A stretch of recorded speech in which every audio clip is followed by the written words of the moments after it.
Haribol, Gora Haribol.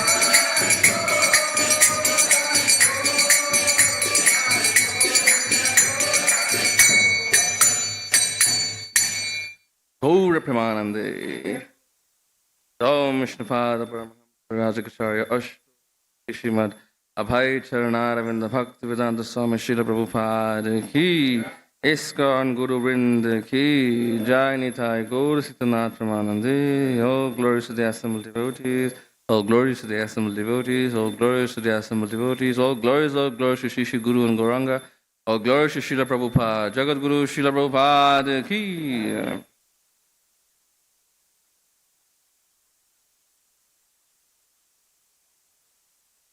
Om Namo Bhagavate Vasudevaya.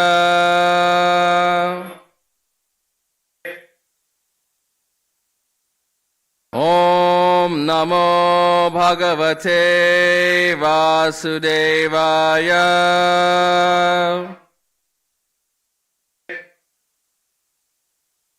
Om Namo Bhagavate Vasudevaya.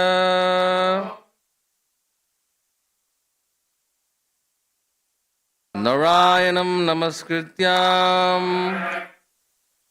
Naran Shaiva Narottamam Devim Saraswatim Vyasam Tato Jayamudirajet Nashta Prayeshu Abhadreshu Nityam Bhagavata Sevaya Bhagavati Uttama Shloke Bhaktir Bhavati Naishtaki Mukham Karoti Vachalam Bhangum Langayate Girim Yat Kripatamaham Vande Shri Gurum Dinatarinam Paramananda Madhavam Shri Chaitanya Ishwaram Harihi Om Tat Sat. Hare Krishna. Today we're reading from the Srimad Bhagavatam, Canto 4, entitled The Creation of the Fourth Order, Chapter 24, chanting the song sung by Lord Shiva, text number 76.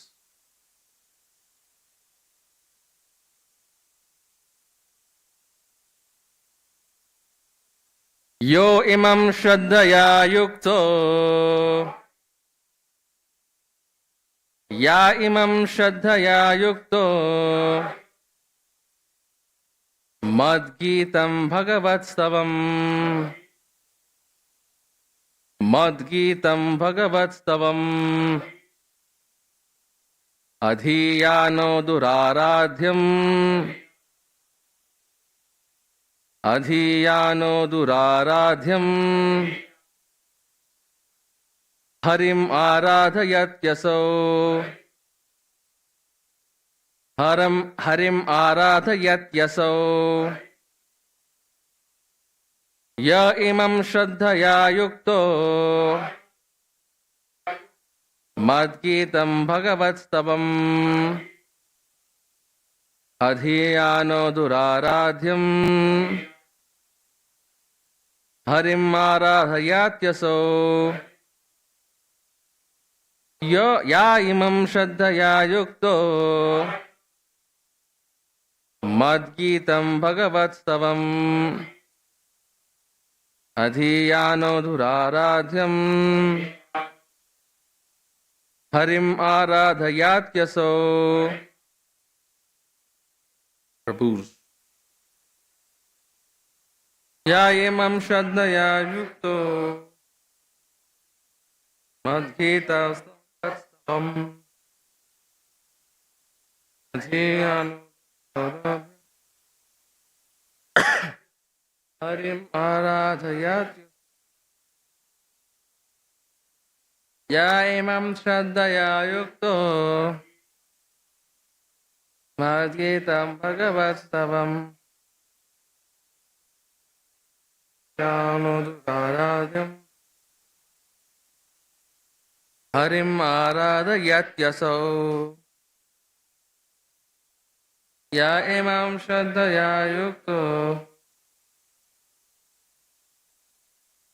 Stavam Madhyetam Bhagavastavam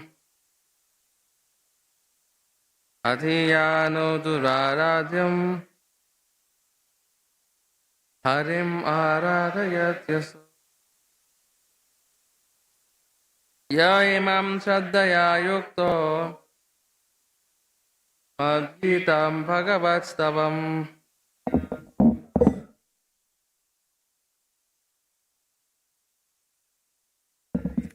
Harim Aradhayatyas Mataji. Ya Imam Shraddhaya Yukto Madhyetam Bhagavastavam Adhiyanudaradyam Harim Aradhayatyas. Synonyms. Yaha, anyone. Imam, this. Shraddhaya, with great faith. Yuktaha, devoutly attached. Madhgitam, the song composed by me or sung by me. Bhagavadstavam, a prayer offered to the Supreme Personality of Godhead. Adhiyanaha, by regular study. Duraradhyam, very difficult to worship. Harim, the Supreme Personality of Godhead. Aradhayati, he can, however, worship him. Asau, such a person. Translation with repetition. Although rendering devotional service to the Supreme Personality of Godhead and worshipping him are very difficult, if one vibrates or simply reads this stotra, prayer composed and sung by me, he will very easily be able to invoke the mercy of the Supreme Personality of Godhead. Purport. Translation and purport by His Divine Grace A.C. Bhaktivedanta Swami Srila Prabhupada. Jagat Guru Srila Prabhupada ki. It is especially significant that Lord Shiva is the pure devotee of Lord Vasudeva, Vaishnavanam Yatha Shambhu. Amongst all Vaishnavas, Lord Shiva is the topmost. Consequently, Lord Shiva has a Sampradaya, a Vaishnava disciplic succession called the Rudra Sampradaya. At the present moment, those who belong to the Vishnu Swami Sampradaya of Vaishnavas come from Rudra, Lord Shiva. To become a devotee of Lord Krishna Vasudeva is very, very difficult. The word especially used in this connection is Duraradhyam. The worship of the demigods is not very difficult, but becoming a devotee of Lord Vasudeva Krishna is not so easy. However, if one adheres to the principles and follows in the footsteps of the higher authorities as advised by Lord Shiva, one can easily become a devotee of Lord Vasudeva. This is also confirmed by Prahlad Maharaj. Devotional service cannot be practiced by a mental speculator. Devotional service is a special attainment which can be acquired only by a person who has surrendered unto a pure devotee.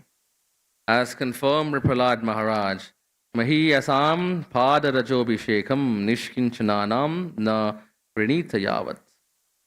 Unless one accepts the dust of the lotus feet of a pure Vaishnava, of a pure devotee, who is free from all material contamination, one cannot enter into the devotional service of the Lord. Bhagavatam 7.5.32. Om Jnanatimirandasya Jnananjana Shalakaya Chakshurunmilitam Yena Tasmai Shri Gurave Namaha Shri Chaitanya Manobhishtam Stapitam Yena Bhutale Swayam Rupa Kada Mahyam Dadati Swapadantikam Vandeham Shri Guru Shri Yuta Padakamalam Shri Gurum Vaishnavamsha Shri Rupam Sagrajatam Sahagana Raghunathanvitam Tam Shajivam Sadvaitam Savadhutam Parijana Sahitam Krishna Chaitanya Devam Shri Radha Krishna Padan Sahagana Lalita Shri Vishakhanvitamscha He Krishna Karuna Sindho Deenabandhu Jagatpate Gopesha Gopika Kanta Radha Kanta Namostute Tapta Kanchana Gaurangi Radhe Vrindavaneshwari Vrishabhanusute Devi Pranamami Haripriye Jayatam Surato Pangor Mamandamater Gatir Matsarvasya Padam Bhojo Radha Madana Mohano Namo Vishnu Padaya Krishna Pistaya Bhutale Shrimate Bhakti Vedanta Swamini Tinamine Namaste Saraswata Deve Gauravani Pracharine Nirvishesha Shunyavadi Paschatya Deshatarine Jaya Shri Krishna Chaitanya Prabhu Nityananda Shri Advaita Gadadhara Shivasadi Gaura Bhakta Vinda Hare Krishna Krishna Krishna Hare Hare Hare Rama Rama Rama Hare Hare.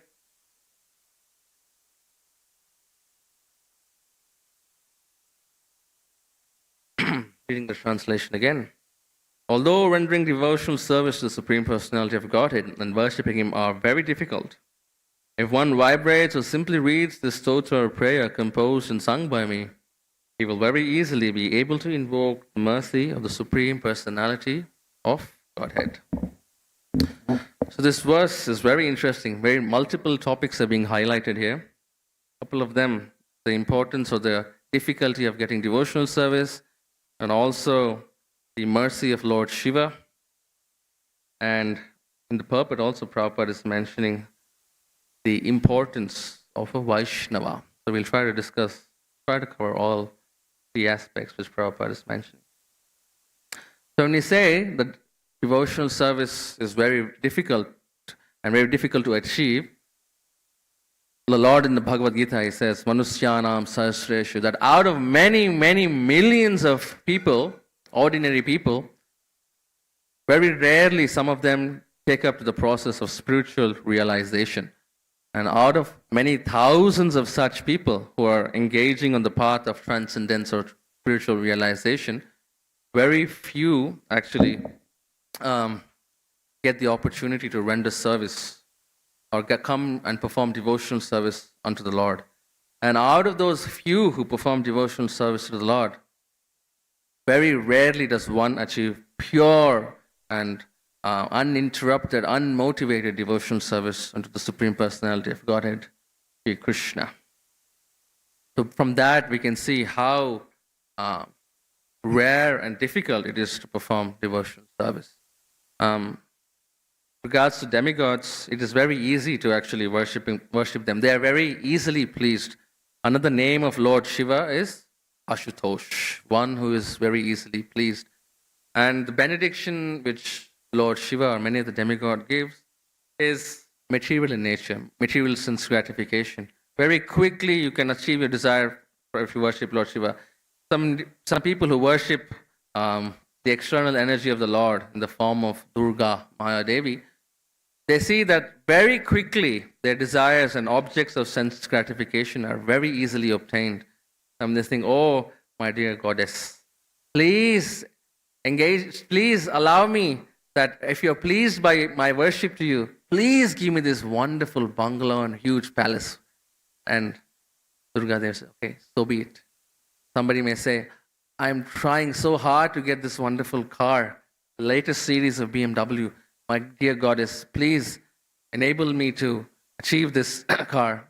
And Durga Devi may allow and grant this wish to the devotee. But we see what is common in all of these boons which have been granted is that all of them are temporary. They can stay for some time. Everybody knows that the shelf life is fixed. You cannot use a machine more than the particular shelf life allotted to it. In the same way, our desires, which are material in nature, also have a particular fixed shelf life.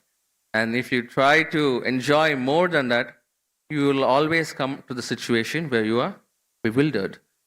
For that reason, you see that materialists are trying so hard in different ways. They're trying to go and try to squeeze out the juice and try to enjoy. Very nicely, Prabhupada is mentioning that how the analogy is given of trying to squeeze the sugarcane juice. So when you put the sugarcane into the machine and you try to squeeze the juice, you get maybe you get 1 glass of 250 ml of sugarcane juice. Then this is very common in India actually. Here you have a nice machine, you put it in the machine, it goes through one rotation and then and it's thrown. But in India, what you have those handheld machines, right?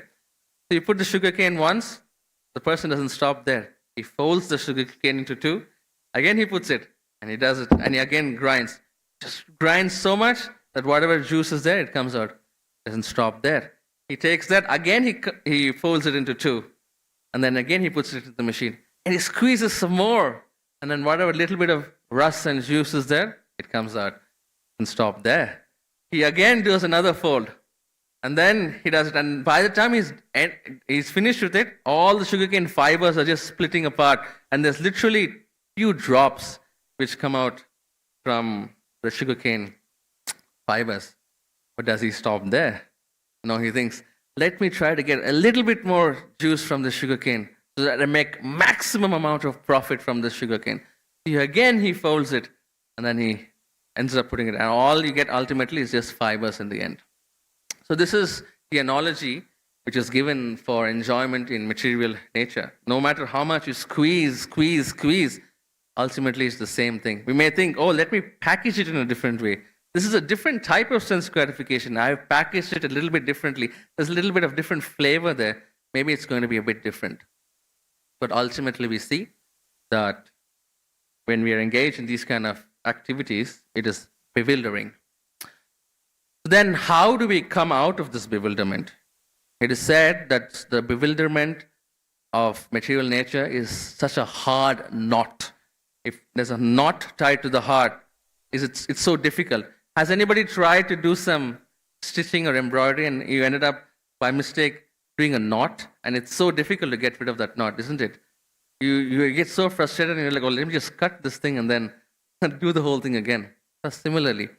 So, material activities form such a hard knot in the heart, and the only way by which we can actually get rid of that is to actually cut it off.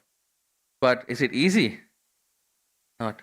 Which is why Prahlad Maharaj is mentioning, Mahi asam pararajobhishekam nishkinchananam na pranita yavat. Unless one accepts the dust of the lotus feet of a pure devotee who is free from all material contamination, one cannot enter into the devotional service of the Lord. So what does it mean? Unless a pure devotee of the Lord comes out of his own compassion, he comes and catches hold of you by the hair or by the hand and pulls you out of this ditch of material entanglement, it is practically impossible for one to actually go onto the path of devotional service. That is why we see Prabhupada has actually undertaken such a big sacrifice that at the old age of 70 years old, he left everything, his comfort in Vrindavan, and he played the part, as a Parivrajaka he actually, out of his compassion, he went out of his way, enlightening everyone. He didn't stop saying, he didn't sit in place of Vrindavan saying, I'm so comfortable here under the shelter of Radha Krishna, Radha Govinda Dev, and let me just be here and under the shelter of Rupa Goswami and do my bhajan. He said, no, let me take this opportunity and go and give this knowledge to one and all and sundry, so that everybody can actually surrender unto Shri Krishna and render devotional service unto him. Just imagine, without Prabhupada, without his disciples, it would be impossible for us to actually be sitting here and discussing Srimad Bhagavatam, Bhagavad Gita, and Sri Chaitanya Charitamrita. That is the importance of a Vaishnava. So, when we talk about Vaishnava, there are so many different aspects. Vaishnava Tattva itself is such a deep science. We see that when we actually try, when we see a Vaishnava is coming to our house, there is so much of etiquette involved in actually inviting a Vaishnava. It is said that when the proper etiquette to actually receiving a Vaishnava on the platform of a spiritual master is when the spiritual master comes to your house, out of great respect, you offer him a nice seat, right? You offer him nice, clean seat, a nice asana, and then you make him sit down. And then you don't stop there. You actually, this is the Vedic way of actually honoring the spiritual master, pure Vaishnava. Why are we honoring him? Because he is Oma Jnana Timarandasya Jnananjana Shalakya Chakshur Unmilate Mena Tasmai Shri Guru. And with the sword of knowledge, he's trying to actually open the eyes which are filled with darkness. So he is playing such an important role. It's not an ordinary thing, right?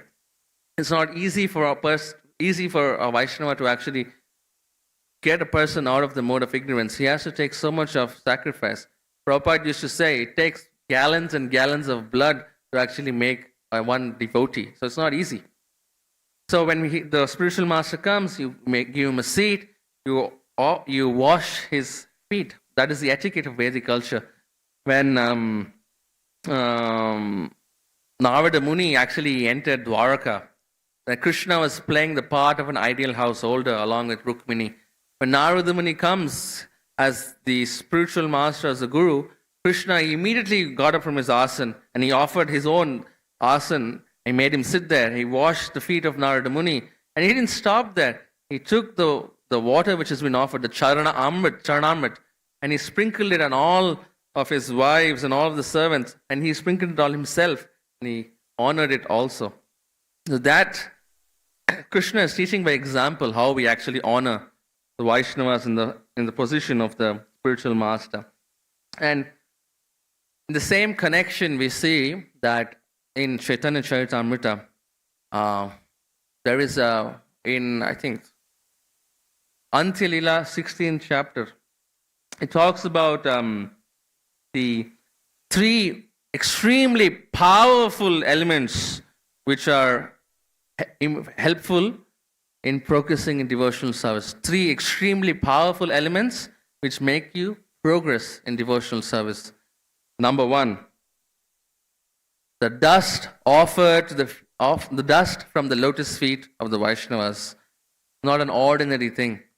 So the dust offered to the feet of the Vaishnavas, the dust from the lotus feet of the Vaishnavas is so powerful that even if one grain somehow or the other comes in contact with our head or comes in contact with our body, it has the capacity to extinguish the sins and the dirt of millions of births which is just there within our heart. Just one drop or one dust particle has the capacity to vanquish so much of anartha, so much of obstacles which are stopping us from progressing in devotional practice. That's number one. Number two, the water which has been offered to the lotus feet of the Vaishnavas. When, of course, this is to the Vaishnavas who are in the position of the spiritual master or pure devotees. When we offer Pada Puja, we wash the lotus feet and then we take the water, sprinkle it on us, and when we honor this water as Charanamrit, that also has so much of power. And we see when we take the Charanamrit of the Lord Himself, there is so much of benefit. Akala mrityu haranam sarva vyadi nivaranam Radha Gopinath Padada Kapitva Shirasa Dharyamiham. So that is one benefit. Akala mrityu haranam. This is untimely death itself is vanquished when we have Charanamrit offered to the Lord. What does it mean by untimely death? It means that you will only die a natural death and you will not be in a position to have a untimely death in terms of accidents, or something like that. So that is that. There is also another shloka for that. Kalamrityaranam. Huh? No, I'm thinking another one. But yeah, so there are many shlokas which actually glorify Charanamrita of the Lord. So just imagine a devotee of the Lord who is so dear to the Lord than life itself. How much more powerful that the benefit is. So just by drinking the Charanamrita of the Lord, you get Akala Mrityaharanam. But by drinking the Charanamrita of the pure devotee, you have such a strong impetus on the path of devotion that you progress so much more quicker. I actually remember this one wonderful. I was hearing a memory of Indrajimnya Swami Maharaj once. This is during the time of Srila Prabhupada. That he was mentioning that at that time Prabhupada had come to the place. I forget the place, maybe somewhere in England. And yeah, I'm not sure, maybe England or US. I'm not sure the place. But Prabhupada had come, and what Indrajimnya Maharaj, at that time he was a brahmachari, he and another devotee. So when Prabhupada came, the custom was everybody comes and the senior devotees, they offer Pada Puja to Srila Prabhupada. And at that time, what they had done, they had got this huge bowl, right? And that a equally big jug. So what did they do? When Prabhupada came, they placed the bowl. Prabhupada kept his feet there.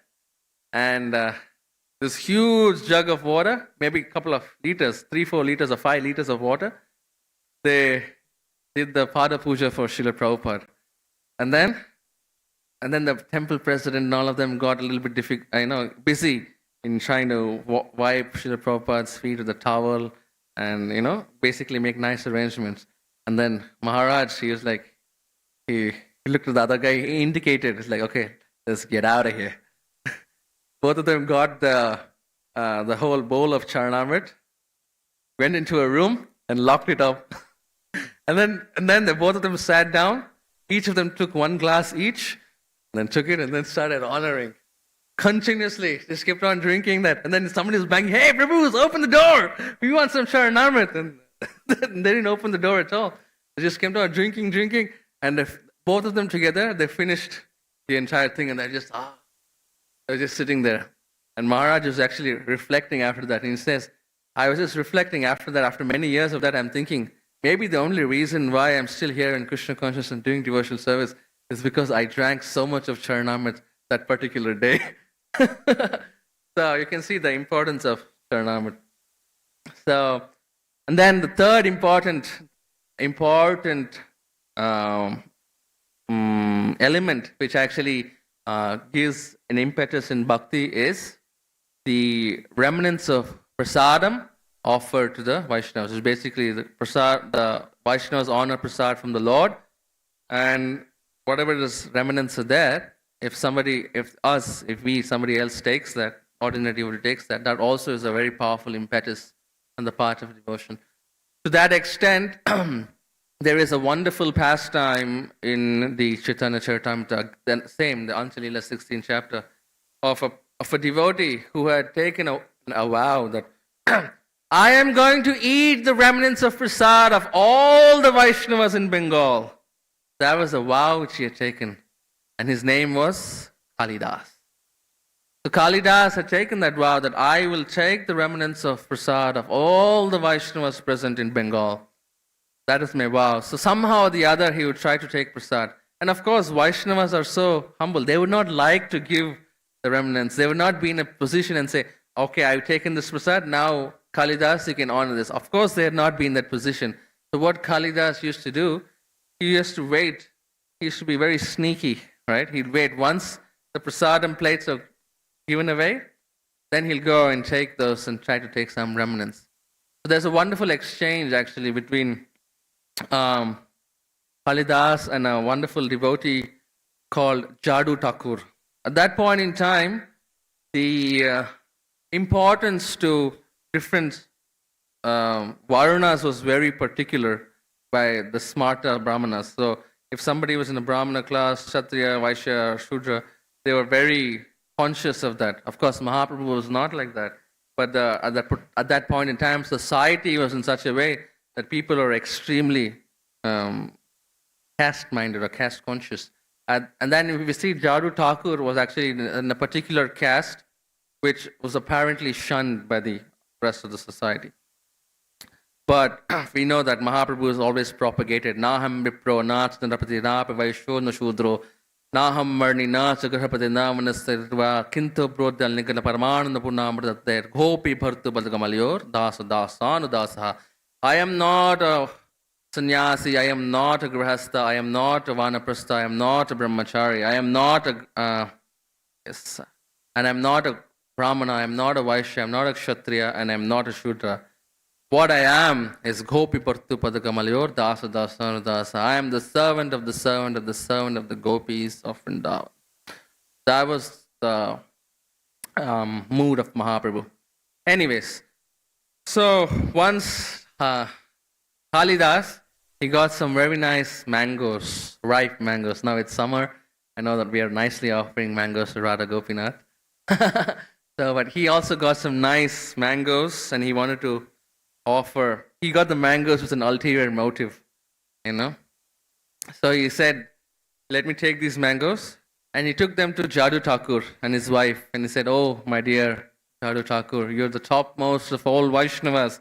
There's nobody more dear to the Lord than you. Just by your mercy, just by somebody coming in contact with you, they can immediately gain love of God. That's how wonderful you are. Of course, Jadu Thakur did not like to hear all this. He said, oh, no, please, I am just fallen, more fallen than most fallen than fallen.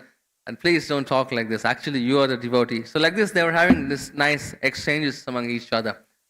And then Kalidas, he offered these nice mangoes and he said, please accept these mangoes. And once you have eaten the mangoes, please give me the benediction, that you give me the remnants so that I can honor them. And of course, and then Jadu Thakur felt even more embarrassed. He said, no, I cannot do that. And then he was like, then he knew the glories of Kalidas. And he said after they had some nice exchanges, he didn't let Kalidas remain at home. In the sense, the culture is that usually you walk with the guest out to the house. You don't just say, okay, see ya, and then close the door, right? You walk the guests out to a couple of maybe meters, and then you ensure that they're on the right path, and then you come back. So that's what Jadu Thakur also does. He takes Kalidas, he takes them more than beyond the house, along the beach, and then he stops. Then he stops there. Then Kalidas says, "Okay, now I know the way. I'll go." And Jadu Thakur comes back. So in the meantime, what happens? Kalidas, he sees that the footprints of Jadu Thakur is there in the sand.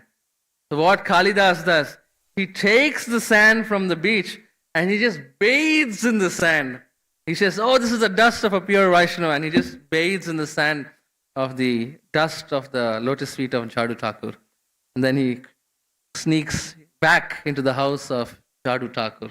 That time Jadu Thakur, what he does, he takes all these nice mangoes, he offers it to the Lord, and then he honors it. So first he cuts the mango into nice pieces, and he takes some mango pieces, he honors it, and then after he honors it, his chaste wife, he then takes the mangoes which is left, and she also honors the mangoes, and both of them nicely squeeze the seeds of the mango, and then nicely take out all the juice of the mango. And once both of them have finished eating, they take the mango and they throw it in the place of refuse, where they discard all the items. So seeing this, Kalidas, he sneaks in, and out of great joy, he grabs these mango pieces and mango peels and the mango seed and tries to take all the juice which is left out of that. And actually in those days, the place where they throw all the refuse is not a very clean place. But even then, Kalidas, he is more concerned that this is devotees' prasad, remnants of devotees' prasad, that it has so much benefit in the path of spiritual life, and I must honor this. And that way he actually goes to that place and he honors that prasad. So moving forward, Kalidas actually he goes to Jagannath Puri. There, Lord Mahaprabhu, every time before he goes to see Lord Jagannath, before the 22 steps, there's a place where to wash your feet. And that Mahaprabhu is very strict. He says to Swarup Damodar, can not let anybody take the charanamrit, the water which has washed my feet. You cannot let anybody take this water. I don't want anybody to take this water. But then, when Kalidas actually comes there, he comes, and when Mahaprabhu is washing his feet, he takes 1, 2, 3. He's going for the 4th, and Mahaprabhu says, enough. I have given you more mercy than I possible to anybody else. This is enough. Because of how you've so diligently you've been serving the Vaishnavas, taking all of these 3 objects which are so merciful and in related to the Vaishnavas, I have afforded you 3 times you've taken my charanamrit. Enough. Kalidas Prabhu ki! Gauranga Mahaprabhu ki! So in this way, we see how powerful the Vaishnavas are, that practically just by association with them, not just in this way, but the glory of the Vaishnava is seen more by the words emanating from his mouth. If you see, we go back to the basics, the 3 ways of acquiring knowledge. Pratyaksha, Hanuman, and Shabda, Praman. What is Pratyaksha? You're acquiring knowledge through the senses. Is that knowledge perfect? Is it? No. Why is it not perfect? Because you're acquiring it through the imperfect senses. Senses are not perfect. If you close your eyes, you cannot see. You cannot even see certain wavelengths, and you can't hear certain wavelengths. Apparently, the dog can actually hear so many different wavelengths which the human beings cannot. There are these dog whistles. When you blow at them, practically we just think that just air is coming out. But it has some particular tone, some particular wavelength that we cannot actually hear, but it's only the dogs can very quickly pick up that particular wavelength. So we see our senses are imperfect. So the knowledge acquired through the imperfect senses naturally is also imperfect. Then we go to Anuman through hypothesis or speculation. You think that knowledge is perfect? Then again, that knowledge also is not. It's there in the name itself. It's speculation, right? You're imagining things. You're trying to give logic to something which you cannot understand and trying to bring it into perspective. So again, that kind of knowledge is also going to be bewildering. But finally, the third one, which is the perfect way, is Shabda Praman. Through evident scripture and through authority, the knowledge which is flowing down through authority in a proper chain of disciplic succession, Shabda Praman, that is the best way of acquiring knowledge. So that's how you actually know that a person is a pure devotee or a Vaishnava. If his words and activities are in line with the Guru Parampara, Guru, Sadhu, and Shastra, he's leading his life the same way as which is described in the Guru and Sadhu and Shastras, then we can say, okay, yes, this person is a pure devotee. He's a very great spiritual master, and you can take guidance from him. So that's how you actually differentiate. So from an ordinary person, a bogus guru, and actually a real guru, a person who's leading his life in the light of the Guru, Sadhu, and Shastras. Okay. So we also see how there are different gradations of the Vaishnavas. You have the Kanishta, Madhyama, and Uttama Adhikari. And the way by which they're actually differentiated is just based on the amount of faith they have, Shraddha. So the Kanishta Adhikari's faith is, he has faith in God, he has faith in the devotees, but he may not be to that much extent. But then the Madhyama Adhikari, his faith is a little bit more deeper. That if somebody comes and tries to challenge him, he's in a position to actually refute the challenges and protect himself. Then the Uttama Adhikari is one who has complete faith in the Lord. He knows that Rakhe Krishna Mareke, Mare Krishna Rakeke. He has complete faith in that. He knows that if somebody wants to protect Krishna, who can kill him? And if Krishna wants to kill somebody, nobody can protect that person. So he has complete faith that Krishna is my complete master and shelter. Now, what is that? Pratigna tava govinda name bhakta pranashati iti samsritya pranan sandharayamiham. He's saying that I am breathing with the faith, the only faith that you are saying that Pratigna tava govinda name bhakta pranashati, that your devotee will never be vanquished. Just with that faith, I am taking one breath after another. That is the kind of conviction he has, that the Lord, he can take care of me, whatever it be, whatever may be the situation. The same connection we see, because Prabhupada is mentioning about Sri Prahlad Maharaj. Practically speaking, it's said in Bhagavatam that Prahlad Maharaj, he is so absorbed in meditation of Krishna that practically speaking, all of his bodily functions was taken care of by the Lord himself.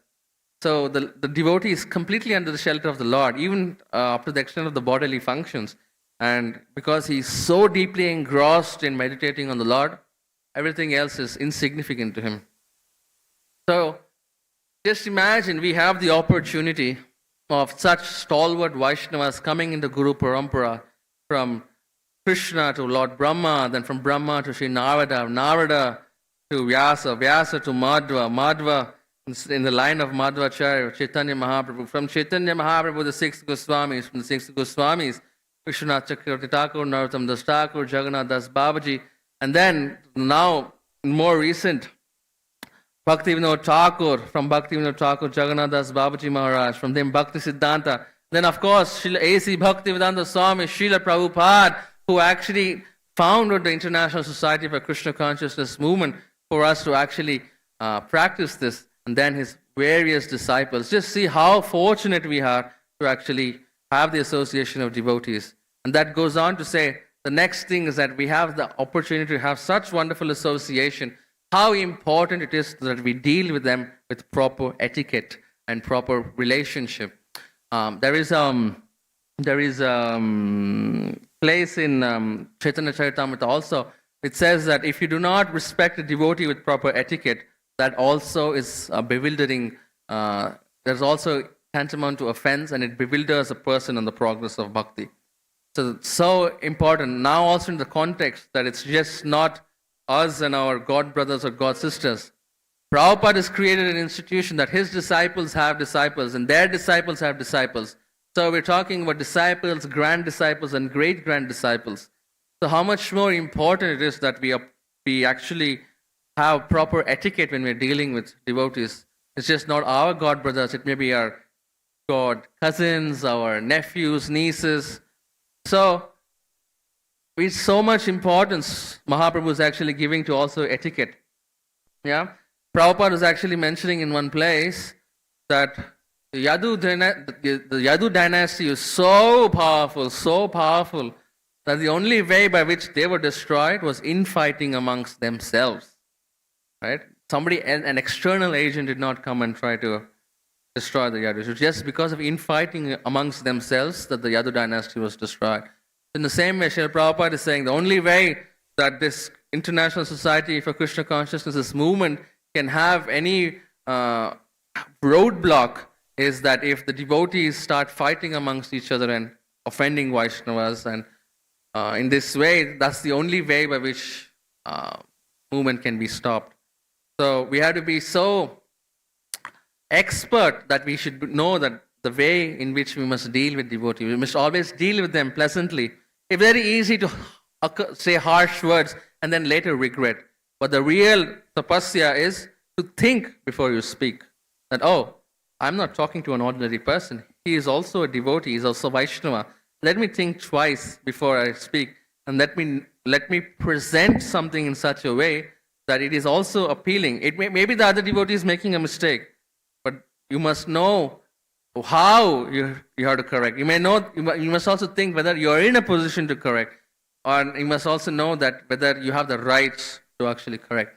So there are so many intricacies in this etiquette. There is actually the word which is used is maryada atikrama, right?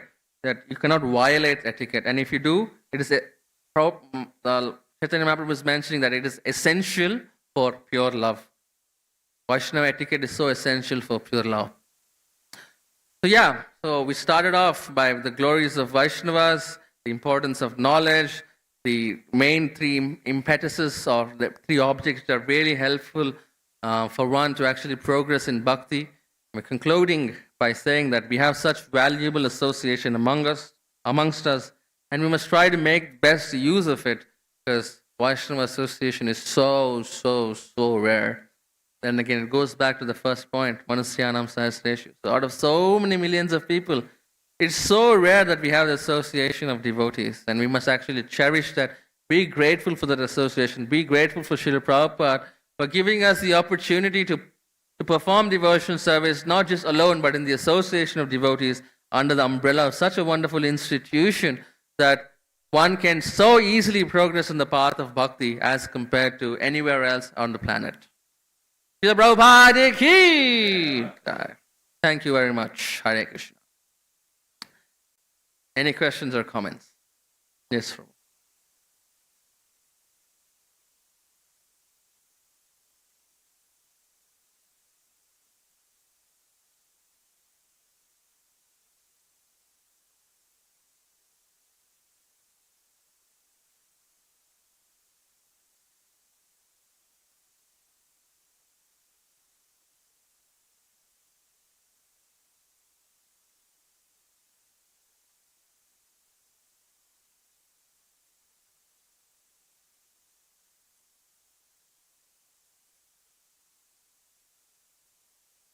So the question is, there are so many different philosophies, not just here in different scriptures.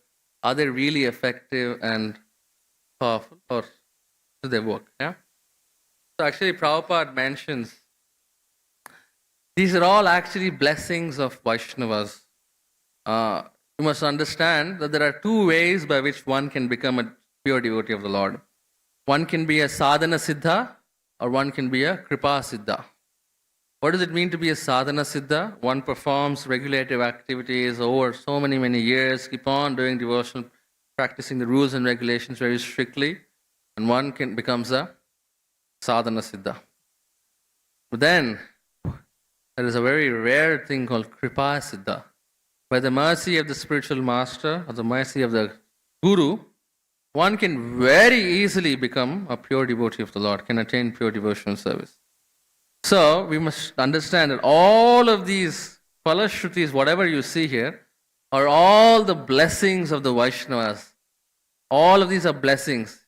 In some place it says that whoever reads this stotra morning, afternoon, and evening, very quickly he can achieve devotional service. All of his diseases are destroyed and all.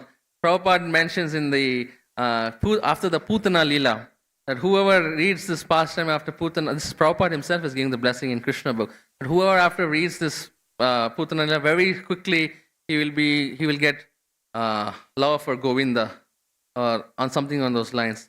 And then again here Lord Shiva is saying whoever reads this very easily will invoke the mercy of the Supreme Personality of Godhead. Like this, so many Krishna Das Kaviraj Goswami, entirety of Chaitanya Charitamrita, most of the chapters, if you see in Madhya Lila, each of them will end with a Falashruti. And Krishnadas Kaviraj Goswami will say, whoever reads this chapter will develop great love and faith for Gauranga Mahaprabhu. So all of these are blessings of the Vaishnavas. When we get all of these Vaishnavas' blessings, we have a chance of actually getting Kripa Siddha, basically. Becoming, very quickly we can achieve devotional service. And with regards to the question that you're doubtful and is it possible, is it really true? I'll give a cheeky answer and say, for the doubtful soul, there is no happiness neither in this life or the next life. That's the Prabhupada says that. So, we have to have implicit faith that the Vaishnava's blessings are even more greater than the blessings of the Lord. Why did Krishna say, Arjuna, you declare it that my mercy is, because the words of the Vaishnava is more powerful than words of Krishna. Because Krishna sometimes he can break his word for a higher cause, of course, but he can sometimes break his word. But the devotee's word, if a devotee says something, Krishna will ensure that comes true. Right? So, that respect, if you see, yes, all of these are blessings. Very easily we can become devotees by just reading all of this. One place my Guru Maharaj is saying that, just keep on reading Chaitanya Charitamrita again and again. You can develop pure love for Mahaprabhu. And somebody asks, how many times have you read Chaitanya Charitamrita? I said, many, many times. So, yeah. I hope that answers the question. Any other questions or comments? Yes, Prabhu.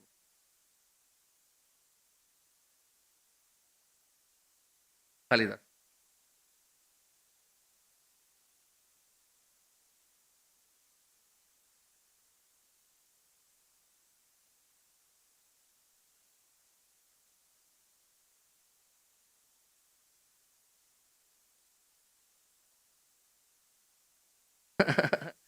Yeah, this is a very interesting question that when you take Mahaprasad from another Vaishnava in a sneaky way, is that still beneficial? In a non-sneaky way, is that still beneficial? Yeah, actually, if you see, the Guru actually does that, When sometimes the Guru, out of his great compassion, when you offer some foodstuff to him, he leaves some remnants, knowing well that the disciples will accept these remnants. Because he knows that it may be harmful for him, because when a person is eating the remnants of another person, what is happening is that your karma is going to the person whose remnants you're honoring, and the person consciousness is coming to you. The person has to suffer the effects of our karma, and it's not an easy thing. But then the Guru takes the burden of love. Says, okay, if the devotee the disciple honoring this prasad, he has an opportunity to progress a little bit quicker in devotional service. Let me take the suffering. It's okay, but let the devotee progress. So the position of the spiritual master is very unique in that sense that he's taking his burden of love. He's accepting the suffering for a higher cause, or in the sense that he's so compassionate that he doesn't mind these kind of things happening to him if there's a chance of the disciple progressing. Yes. So the Guru actually does that.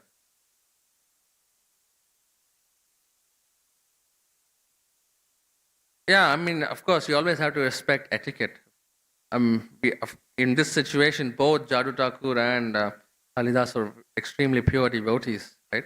And I was reading in another place, one of the purports of Srila Prabhupada, that except for the food offered to the spiritual master and any other remnants is in the mode of ignorance, he is saying. So what does it mean?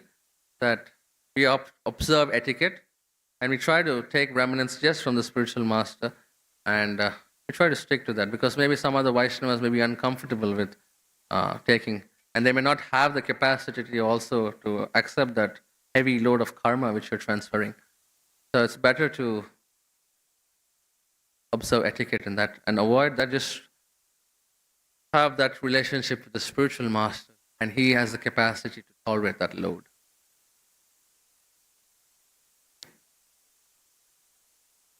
Kwantra Srimad Bhagavatam ki, Jagat Guru Srila Prabhupada ki, Ananta Koti Vaishnava Vrinda ki, Jai Nitai Gaur Hrisnath Ramanande, Vanchakalpatarupa Shri Kripa Sindhabheva Varithanam Bhavanebhyo Vaishnavebhyo Namo Samaveda Gaura Bhakta Vrinda ki, Jai Nitai Gaur Hrisnath Ramanande.